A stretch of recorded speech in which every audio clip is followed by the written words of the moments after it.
এই কি গো?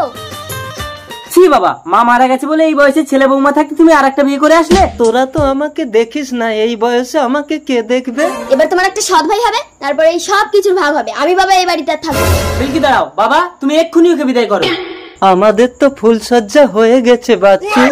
তোমরা আমাকে তাড়িয়ে দিও না, আমার কেউ নেই। আমাকে দেখতে হবে না বৌমা, তোমার শাওরিকে দুটো খেতে দিও। আমি কলকাতায় কাজে চলে যাচ্ছি, আসি গো। স্বামী থাকার নাকা কান্না কাঁদতে হবে না, ভেতরে গিয়ে কাপড় পাল্টে ঘরের সব কাজবাজ গুলো করো। এই চলে এসো। এই যে সৎ শাশুড়ি, আমার জন্য একটু পায়খানা জল তুলে আনো তো। দাও বৌমা, এনে দিচ্ছি। কি গো, আমাদের কি একটা বাচ্চা কাচ্চা হবে না? চলো ভেতরে গিয়ে চেষ্টা করি।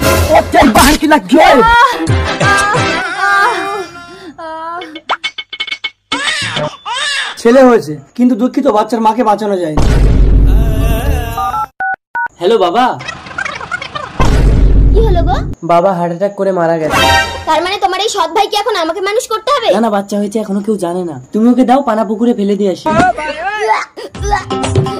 তার মানে আমার বাচ্চা হবে? Hello doctor. সরি বাচ্চুদা, আপনার স্ত্রী মরা বাচ্চার জন্ম দিয়েছে। মিল্কি স্বামী, যে জীবন্ত বাচ্চাটাকে তোমরা পানা পুকুরে ফেলে দিয়েছিলে, এটাই সেই বাচ্চা। মিল্কি